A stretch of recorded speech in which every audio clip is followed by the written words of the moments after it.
Outside the hall, you may bring in your coffee, your tea, and your snacks as we will be beginning with the next session. We hope you are ready to engage with this session and the following session. There are two sessions in this afternoon. And make sure to interact with the ISWC event app and participate in the challenges to win great prizes. The title of the next keynote session is Towards a Century of Life, Policies, Indicators, and Impact, which will be delivered by Dr. Amlan Roy. Dr. Roy is a macrofinance researcher and thought leader specializing in global macroeconomics and demographics. He is an investment advisor and global keynote speaker who has worked with institutional clients from across 50 countries, or rather more than 50 countries. He is a partner of investments at LCP and a research associate at the London School of Economics in their Financial Markets Group and Systemic Risk Center. In this session, Dr. Roy will unpack the global demographic landscape and its wide-reaching economic and policy implications. He will explore how these shifts are challenging long-standing assumptions about growth, labor markets, debt, and retirement system.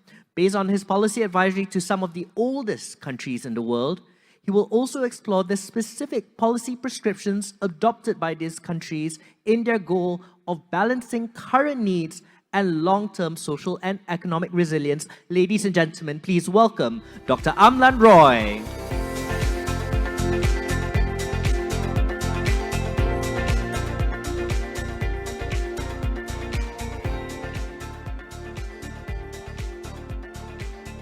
Check 1, 2, 3, check 1, 2, 3, testing, check 1, 2, 3. Is everyone able to hear me in the room? Thank you. I'm going to start off with 3 apologies. I've not spoken on a podium or stage in the last 16 years. You have to tie me to there. Second, I'm only about 40% of normal. I'm not very well. I'm against doctor's orders. But I'm here to give my best to EPF. This is my 5th speech since Friday. It is my 5th speech since Thursday in London, Friday in Lisbon, Saturday G7 on Zoom, yesterday at EPF, and today it's my 5th. This may be my final and thank you speech to EPF. God only knows. My apology is for the following reason. You've heard lots of people and you will hear lots of people. I bring to you 25 years of serving 73 governments on pensions and demographics. I'm just a mere researcher. However, my goal is to share the knowledge and advice with IMF, World Bank, ADB, and the rest of the world. Today, when I do so, I want to say that I speak my mind, so I may say some things which do not accord very harmoniously with you. In that case, I apologize to you, but it is based on faith, confidence, and trust of giving to EPF. My first speech to EPF was to 300 people on behalf of Credit Suisse in Ritz-Carlton in 2007. So my association goes back to EPF with 18 years, and now I'm going to go and take you to the gurus of macroeconomics. I will cite to you heroes of the world who many have forgotten because everyone thinks that they are a hero themselves. I'm not. I will just bring you to the heroes of macroeconomics. And these are the people. I hope my clicker works. Sorry, no. So this is a framework used by macroeconomics, and Robert Lucas won the Nobel Prize in 1976 for saying governments, policies, and people do not sit in vacuum. Before Robert Lucas, Yale, Harvard, Stanford, and all the other universities of the world built very complex, big models which assumed that he's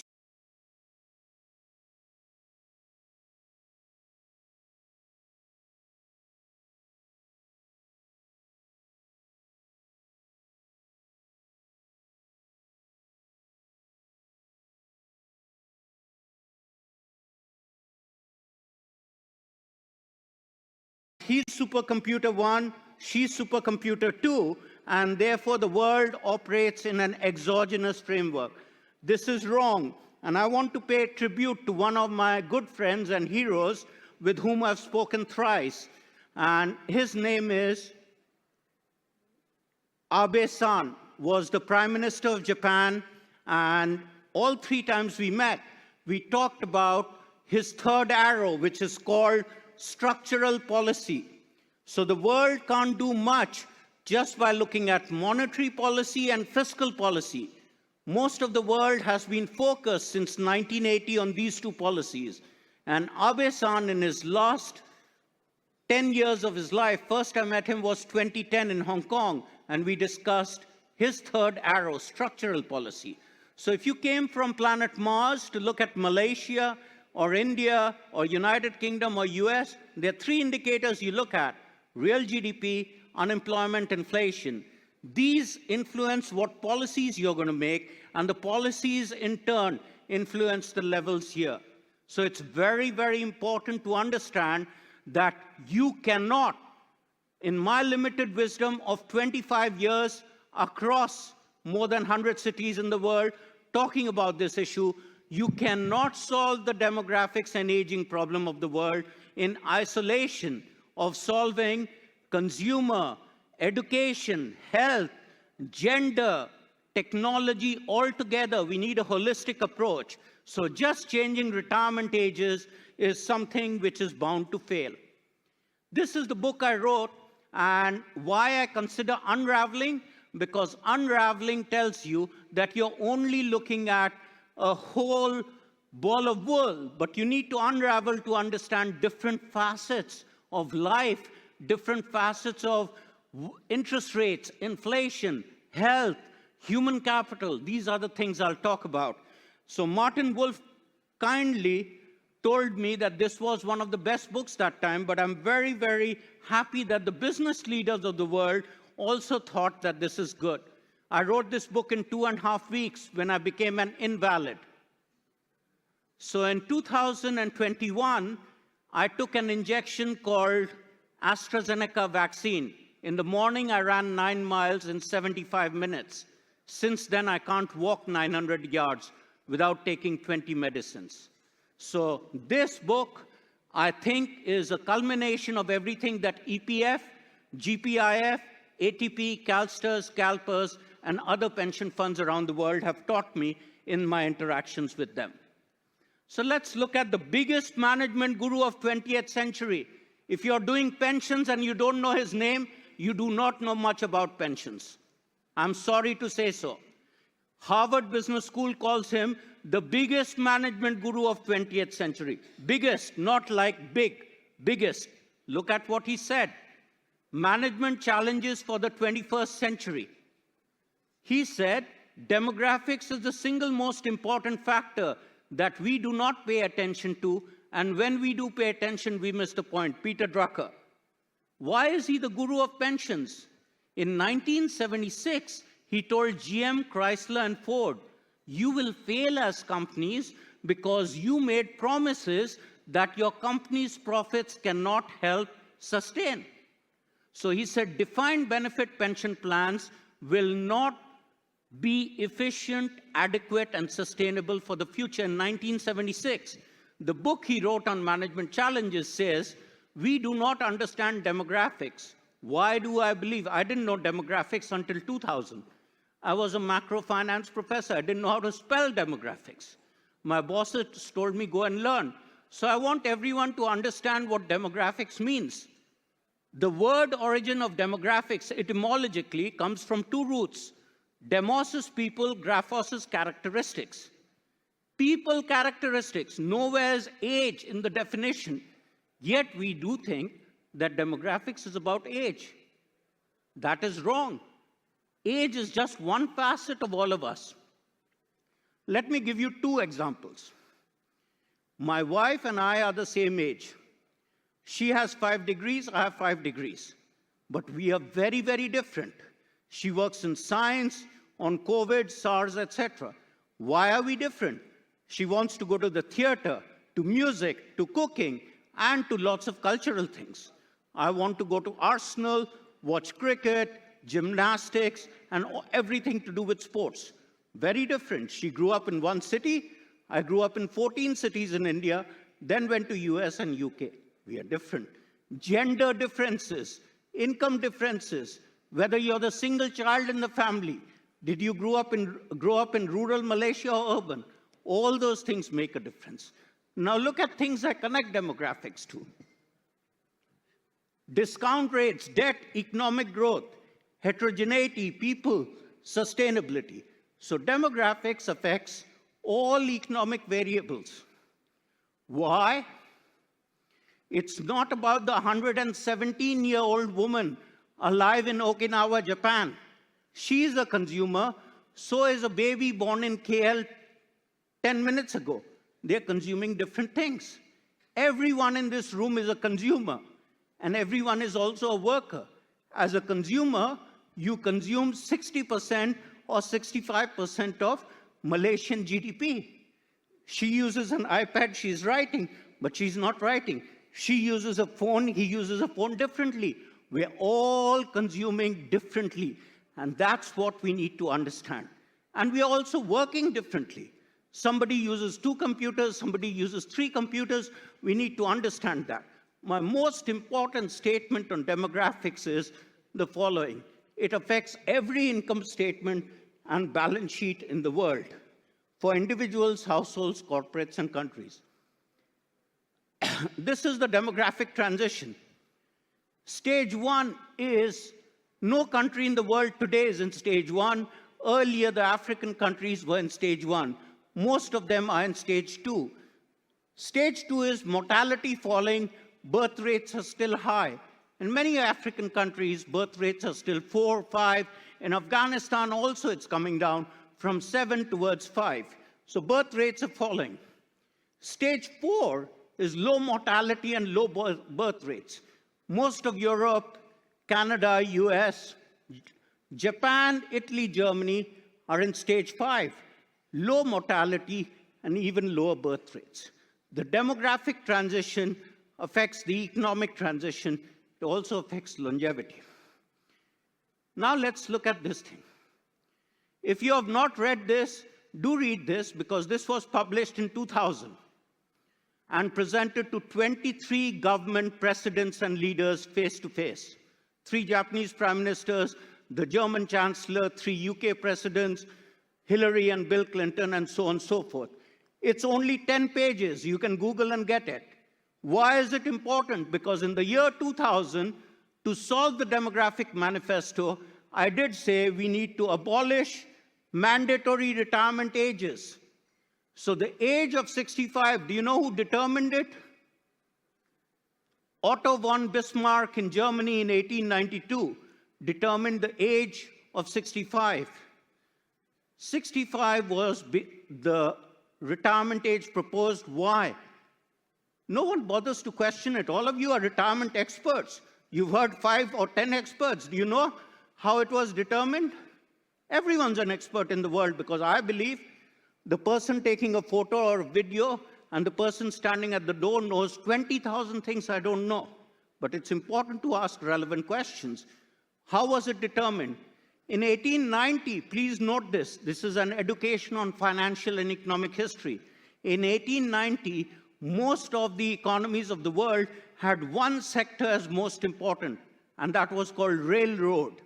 Rail industry was responsible for 90% of the jobs in Germany, France, UK, and US. And the question he asked is, what age does it become unsafe for a German train driver to drive a train? Answer was 65. Life expectancy was 46.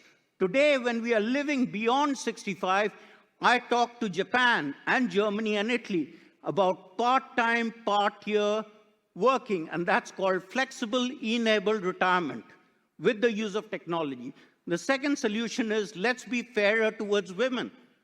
Women live longer by 5.3 years in the whole world. In the G20, since the year 1999, women are better educated than men. Yet, do you know what the disparity is? Because I'm a researcher, I look at numbers.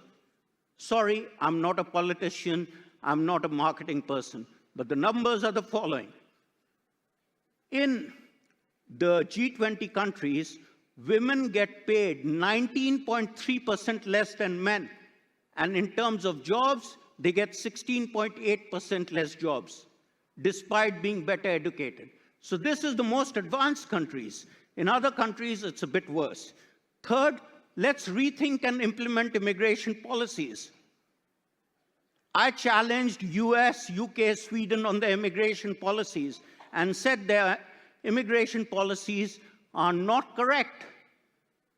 I've written a paper on 400 years of European immigration for the European Commission. Why aren't they correct? Because US and UK and Sweden and Norway never asked the following question: why do we need immigrants? How many immigrants do we need? For how long? What are the costs? When the times are good, the rich countries bring in immigrants. When the times aren't good, they say, please go back, immigrants. So you can see in the 2000s, in the last 10 years, there have been riots in Sweden, Denmark, UK, US, Canada, because the immigrants aren't integrated. And integration is very important. So I connected the US government with Australia and the Swedish government with Canada, because Australia and Canada had the best immigration policies. The last one is outsourcing. So you don't need to bring in immigrants, you can outsource policies. These were the 4 policies that I recommended in 2000, and so far 73 governments, please note 73 governments, cite this document for changing retirement ages. Furthermore, Norway, Sweden, Denmark, Iceland, under advisory, have connected their retirement ages to life expectancy. And I'll talk more about that. So this is a paper presented in 2011 in Tokyo to a room bigger than this. There were, I think, 1,500 people in the room, organized by the Asian Development Bank. 43 Asian governments were there, including Malaysia. So in the keynote speech there, I said, individuals and families need to think about longevity differently, because all means 8.2 billion people. So when we are talking about all out here, it's 8.2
people.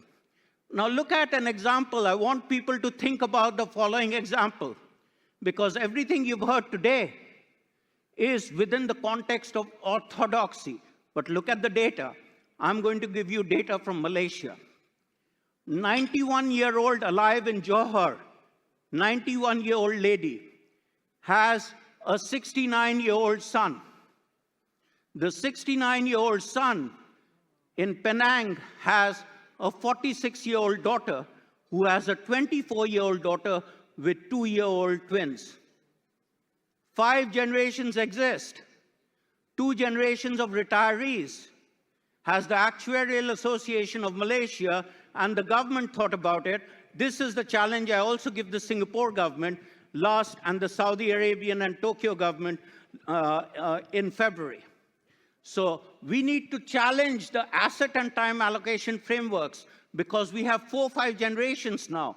The 91-year-old says, do I give my money to the 69-year-old or do I give the money to the 47-year-old or the 22-year-old with kids? We don't have solutions today. So what are we doing? We are using the models built by and taught by people like me and my professors in the 60s and 70s with 3 generations. 1 generation retired, 1 generation working, and 1 generation not working. But we have 2 generations retired and 2 generations not working. I think my mic's come off, sorry. Apologies. So second solution is very important. Look at this solution from 2011. Policy changes in labor, education, health, pensions, and social benefits are necessary. You can't solve just by solving the retirement problem. That's why this conference is great.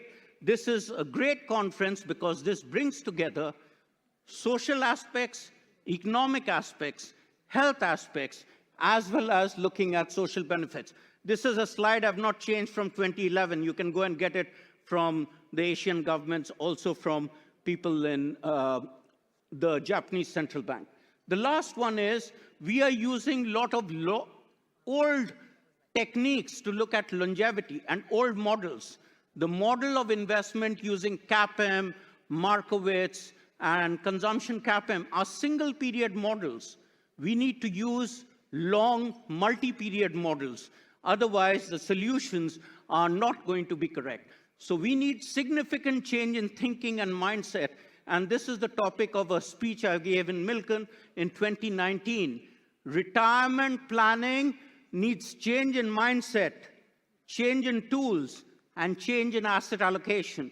Still, the biggest 10 pension funds in the world have a lot of mileage and a lot of miles to go before they sleep on this. Let's look at this. This is the world. The oldest part of the world, which is the octogenarians, are growing at 230%, whereas the world population is growing at 60%. So the oldest 80 plus are growing at the fastest, nearly 4 times. So in Japan and UK and Europe, more than 70% of the taxes are going on these octogenarians. And that is causing debt problems. Those debt problems are stifling growth. And we really need to understand this a bit better. We want to look at centenarians. I'm the data geek. I'm showing you in 2020, 0.01% of the world is centenarians. Focusing just on the centenarians is like focusing on Cristiano Ronaldo and Leonardo Messi. Very, very, very few people are focusing on the Bill Gates and the Elon Musks and the Bezos of the world. The 80-plus population is 2%. So my advice to EPF and to rest of Malaysia in this current situation is, before you reach 100, I used to be a marathon runner. It's like finishing 26.2 miles. Let me first cover 10 miles. So let's cover reaching till age 80 in a very healthy, able, and socially integrated society where human capital is maximized, happiness and social well-being is maximized. Okay? So let's not forget that the 100 plus are very few. This is the world getting more old in the G6 countries, and you can see yellow is Japan and old age dependency ratios here for the emerging markets. Look at how fast China is expected to grow by 2100. World is getting older and more dependent. If you get more dependent, the 91-year-old believes they want to give the money to the 2-year-old. Why? Because the 69-year-old is saying, I'm very tired of taking care of you. Mostly it is women who take care of men.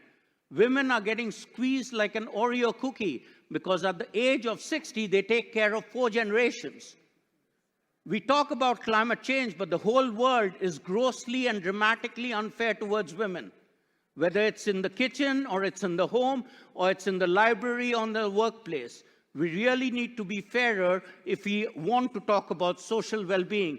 Let's make it step number one of talking about well-being and social well-being. This shows you population growth rates decreasing in Indonesia, Malaysia, Philippines, Singapore, Thailand. Median age increasing, but the median age still is not hit 45. Please look at it. If the median age is not hit 45, that means half are below 45, half are above 45, and we still want to reach 100.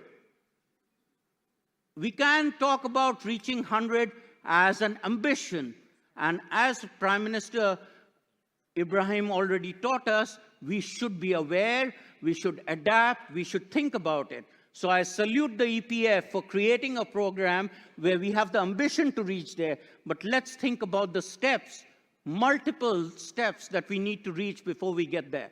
Life expectancy in years, you can see here. Singapore is right next to Malaysia. And I'm happy to say out of the top 5 countries in the world living longest, 4 are Asian countries. Only 1 European country, a small one called Monaco. Not the Nordic countries, not US, not Canada. And US is a very health inefficient country. I challenge the US Health Department and their president's office every time I'm there, and their investors. Do you know how great the mighty US is? I'm the biggest fan of US on human capital, on education. But Americans work so hard that their median age is 10.4 years below Japan. 10.4 years. 38.2 versus 48.7. But Germany is also nearly 9.8 years. Americans work very hard, they are very obese, and despite spending 6 times more per capita than Singapore, they still live much less long than Singapore. So Singapore is a good ideal for Asia along with Japan of living longer. So life expectancy in Japan is 85, Singapore is 84.6. One of the highest in the world are Hong Kong and Macau along with Monaco. Social determinants of health, very important. If you want to talk about social well-being, this is the heart of what WHO is doing. And I'm telling you, because these are things, MS, Alzheimer's, Parkinson's are the leading causes of death. I showed that in my book in a chapter on health. And I showed how unprepared the world was for COVID, because we are still trying to deal with mainly heart attacks and strokes. Yet the growing older people, they are facing MS, Parkinson's, Alzheimer's, and dementia. Even in countries like India, my father passed away last year at 92, and 5 minutes he asked me 10 times the same question. And we really need to understand health equity is very fundamental. And US is one of the most health unequal countries of the world. It is also the most obese country of the world. There's lots we can learn from them, but lots we need to unlearn from them. Why are Asian countries living the longest? Can somebody tell me? Good diet, definitely, but also good social fabric. It's the 60, 70-year-old Malaysian lady who's taking care of her parents, or in India, or in Korea, or in Japan.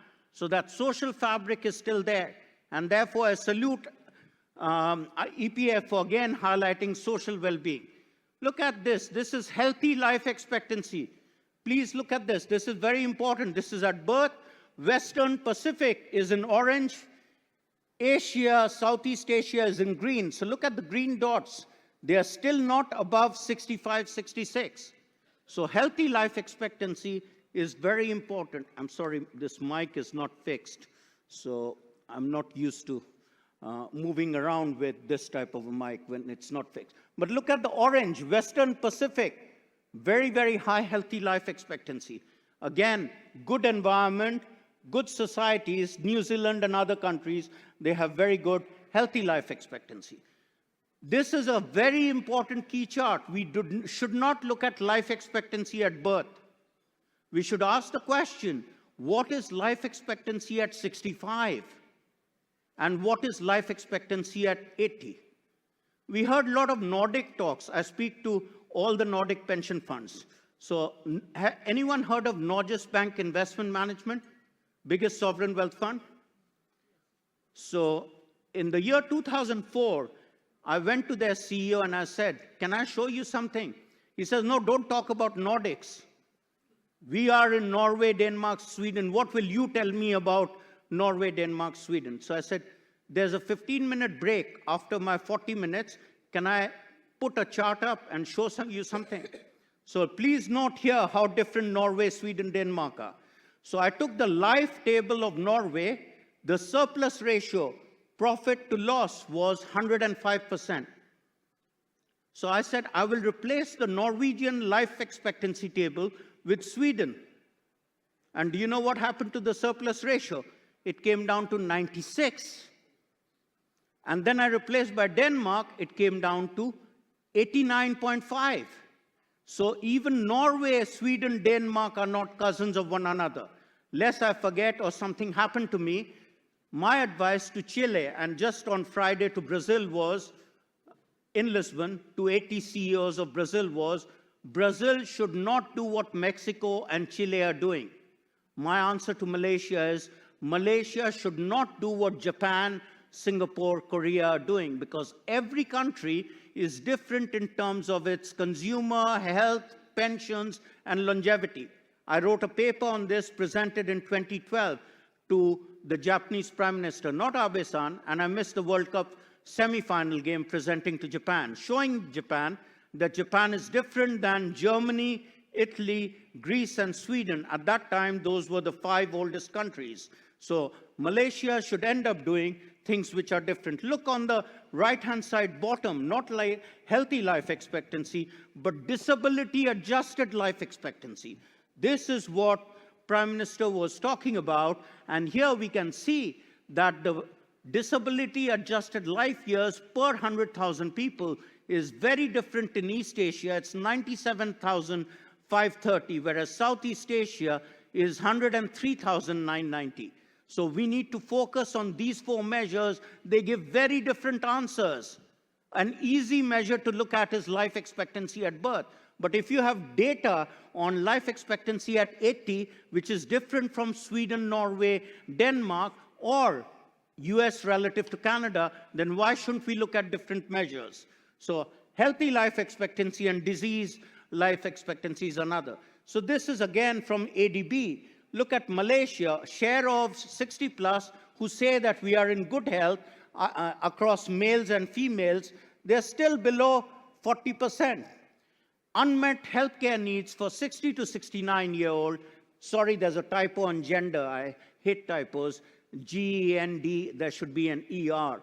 Again, for Malaysia, unmet healthcare needs. Malaysia is doing much better, but it's not as good as Republic of Korea, or if you wanted to look at, I've not put Japan out here, but look at India, Philippines, Indonesia, Bangladesh, a lot of unmet healthcare needs, but Malaysia is doing much better than those countries. Vietnam and Korea are the better countries to look at. Next, older people with no healthcare use. Look at Malaysia, the first quartile, there are about 40% of people out there, when we look at Malaysia in the first and second quartile, who say we do not have good healthcare. But at the higher levels, you don't have that problem. In Malaysia, nearly 20% of those who reported no healthcare were in the poorest quartile. Philippines had 40%. So Malaysia is much better than Philippines, but still not as great as Japan or Vietnam. Next slide is policies for healthy aging. Have you people heard of blue zones? Has anyone today mentioned blue zones? So if you don't do anything, let's assume I was totally useless to you, okay? Then please do Google National Geographic, which about 20 years ago had great articles by health biodemographic experts and epidemiological experts. I'm not an epidemiologist, I'm just a macro researcher who's been doing research on demographics. And what they showed is secret to living till 100 is aging. A is activity. They looked at all the centenarians in the world.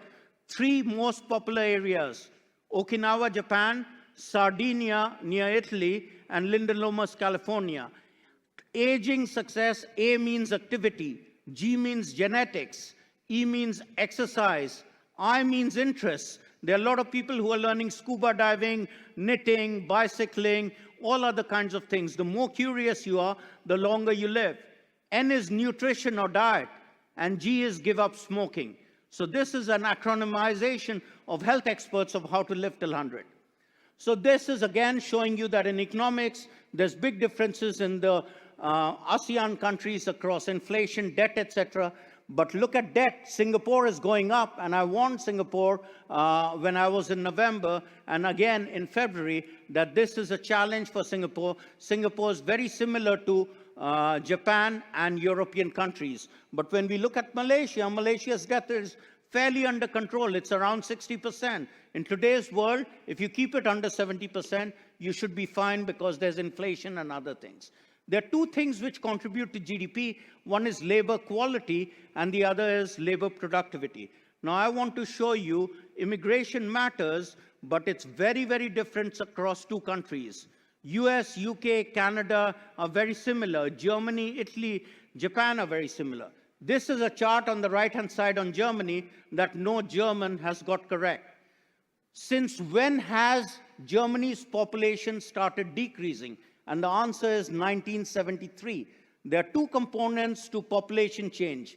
Net population change, here in blue, which is births minus deaths. Net migration, which is immigration less emigration. So in Germany, the population started decreasing from here, only immigration kept it positive. In US, the birth rates are high, the population didn't decrease, but immigration contributed towards population increase. And Australia, Canada are very similar to US. Italy and Japan are similar to Germany. You can see what's happening in the world. Something I suggested in 2000 is happening, which is the 65 plus years, people are working harder in Japan. Look at this was 1990, 2000. All countries, older people are working part-time, part-year, part-week. Sumitomo, Mitsubishi, NEC, they are going back to work because they are giving in partnership with the young people. And here you can see younger people, they're working less. Next slide is, this is the heart of GDP growth. This is not just words. This is what ECB, IMF, and I have taken to the biggest hedge funds in the world. Easy to understand. Even my father, who knew nothing about economics, as a cardiologist, he understood this. Labor productivity growth is, do I flip more burgers for a Burger King flipper? Do I write more articles? For my father, it was whether he saw more patients or did he run more marathons per year? Okay, so labor productivity growth. Second is working age population, 15 to 64. Is the population growing this year to next year? And the third one is hours work proxy, which is labor utilization. I'm not showing you 1 year. I'm showing you more than 40 years of growth history of US. And here we can see every country in the world, it's gone down for about 77 countries I've studied. 3.28 is down to 2.85. The biggest reason for the drop is labor productivity growth has gone down. Then look at Japan, 4.51 to 2.06. Again, the green bar has gone down. How can you increase labor productivity growth? My mic is again, sorry, falling off. It's probably meant for different sized ears or different people, so I'm sorry, I'm probably an odd fit for the mic. What do we see out here? How do you increase labor productivity growth? Very simple answer I gave in Saudi Arabia. How do you increase labor productivity growth? Simple answer is employ more women. Women are better educated, better multitaskers, live longer. They're taking care of 4 generations. You can employ and be fairer towards them. Before you talk about climate change and saving plastic, let's try and be fairer towards them. I'll show you technical research. Second is, let's be fairer towards youth. I belong to the baby boom generation. Baby boom generation is the lazy, selfish, lucky generation. They are grabbing all the resources and giving very little to the younger Gen X, Gen Y, Gen Z. Why are the baby boom generation the richest? As a finance professor with 200 years of asset returns, I'll tell you why. The best 2 decades of asset returns were 1980s and 1990s. GDP growth went up, equity returns went up, bond returns went up, real estate went up. Therefore, that generation born between 1946 to 64 became very lucky. And they're still taking away a lot of pension benefits. We should means test those so that we can invest that for the younger generations. Next slide shows you, this is from the Deutsche Bank that the, what? Okay, I have to go for Q&A. I'll finish in 2 minutes. So demographics affects inflation, research from Deutsche Bank. Demographics, I'm very happy to say that I've been saying for a long time, demographics affects inflation, but none of the central bankers, my students, my professors, many of my students are central bank governors, believed in it. But now they all believe, and IMF, Fed, etc., uses demographics to study inflation. Why? Because what this gentleman is buying today is affecting inflation today in Malaysia. What he's demanding in terms of his salary and she in terms of salary and materials, that's affecting supply side of inflation. Therefore, demographics affects inflation. Look at public debt. Europe is nearly bankrupt because 80% of pensions and taxes go in old age survivors, sickness healthcare, and disability. 24% of GDP in EU is going on pensions, healthcare, long-term care. You will say, so what? I show Luxembourg, Liechtenstein, Norway, they do not have money to pay for it. They have money to pay for it for 10 years, but not for it. So they need to cut benefits. It's not just about Sweden, it's about Norway, it's about Liechtenstein, smaller countries, also about US, Canada, UK, Malaysia. We really cannot afford these huge pension promises, and we need to educate about it. So this is again about how interest rates, Stan Fisher and Philip Turner at the Fed, they took 13 years to agree with me that demographics affects both short-term and long-term interest rates. Now my students at the Fed, my students are doing the modeling in the Fed and ECB on these things. And I'm so proud of them because they are better, smarter, and younger than me. Okay, demographics and asset prices. Ang and Madaloni at ECB and BlackRock showed that equity risk premium and house prices are affected by demographics. This is very important. Who's buying the most houses in the world? Which age group? Look here. The green line, the 65 plus. So my advice to BlackRock after the GFC was focus on the retiree housing. They are the people who can afford to buy more expensive houses and pass them on to younger generations if they want. Asset allocation, very important. It's an EPF conference. Please note that the 7 largest pension systems in the world listed here, they are worth 46 trillion assets under management. Just look at Japan. Alternatives, real estate, private equity, hedge funds have gone from 14 to 24%. But look at US, 5 to 22. Mostly in Netherlands, one of the biggest, 1 to 20%, and Switzerland to 34%. So investing in government bonds which don't give you good returns is not always the best thing for pension funds. Was good when I was growing up, not great today. Try to cap it at 10, 15% and grow your equity markets, the corporate bond markets, and the mortgage markets a bit more.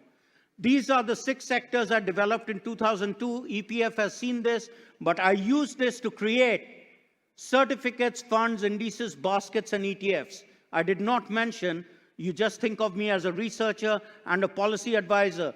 This has helped my employers make money, pension funds make money. On ETFs, the 6 sectors which are the best in a demographic world: pharma and biotech, MSME, Parkinson's, Alzheimer's, financial services, whether it's fund management, ETFs, hedge funds, private equity, leisure and luxury, growing inequality in the world, natural resources. We need clean natural resources and water.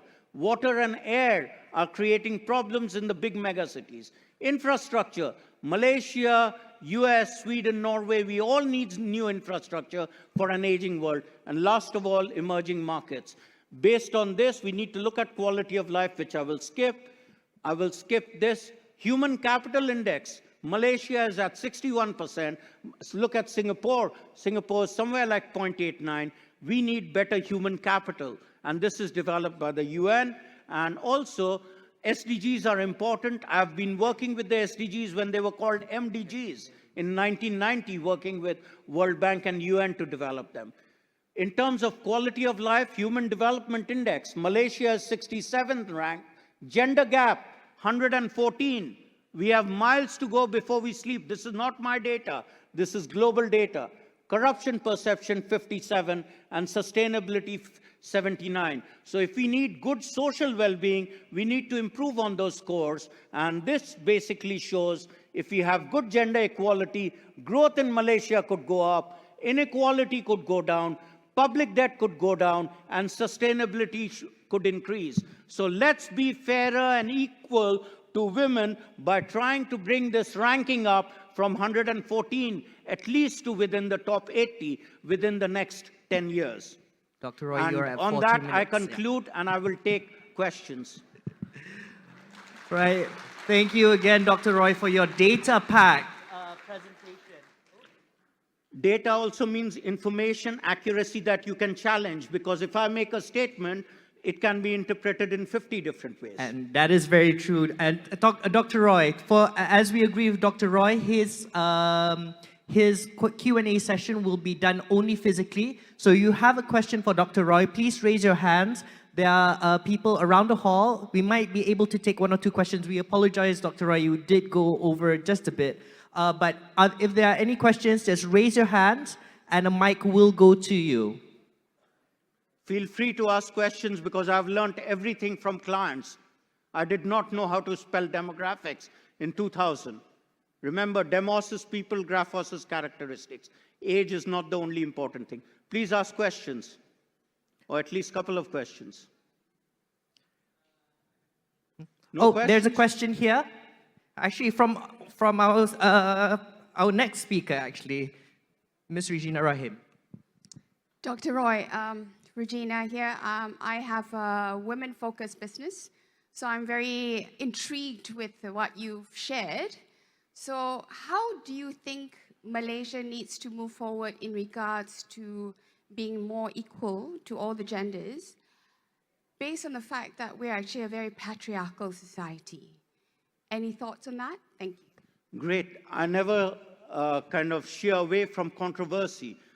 Just last week, I was appointed ambassador for women in AI globally. Okay, so I will say I've grown up in a very, very dominant, ultra-aggressive male hierarchy within armed forces of India. Yet, all my aunts were school teachers, and they worked till age 66. And they were given the opportunity to work. So they should have been given opportunity to work in many more vocations.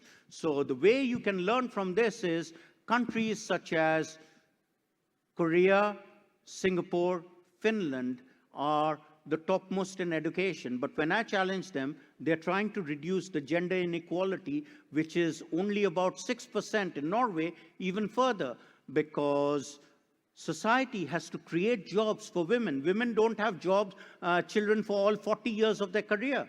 They have kids, and then it's up to society to develop social care, health care, tax breaks. So I'll give you an example from a Nordic country. When I went to see them in last October, the husband said, I can't see you on Monday and Wednesday.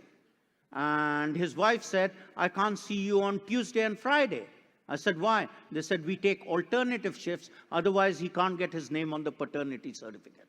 So we need to build nurseries for kids. We need to kind of give tax breaks. We need to allow women to transition, sometimes work 20 hours, sometimes work 40 hours, sometimes work 30 hours. Flexibility of labor markets is key. And to some extent, the Professor Guy Standing was talking about some kind of adaptability and flexibility, but Prime Minister Ibrahim also talked about that. So I do think it has to be adaptability and flexibility in its true sense, because now even in India, there are women who developed the nuclear program. There are women who are going into space, whereas earlier, when I was growing up, they weren't even allowed. There would be 40% women in my class, but after college, they became housewives, and that was not very, very good. We have to exploit, optimize, and utilize human capital to its fullest. The paper I showed you is based on 143 countries. It's used in Stanford, Carnegie Mellon, and Harvard to teach econometrics. I'm not talking just giving speech from a pulpit like a policymaker or a politician. This is data. Women are better at sustainability. They are better at multitasking. Let's use them before we bring in immigrants. And that's a lesson I've shared across Canada, to Colombia, to Iceland, to Vietnam, as well as Japan. Dr. Roy, we apologize, but that is all the time we have. We apologize that we can only get one question. We know you don't like to stand on the podium, but we on the stage. But for the official photo, we invite you to stand at center stage for the official photograph. I'm supposed to say 2 words. Terima kasih. Terima kasih. Terima kasih, Dr. Amlan Roy.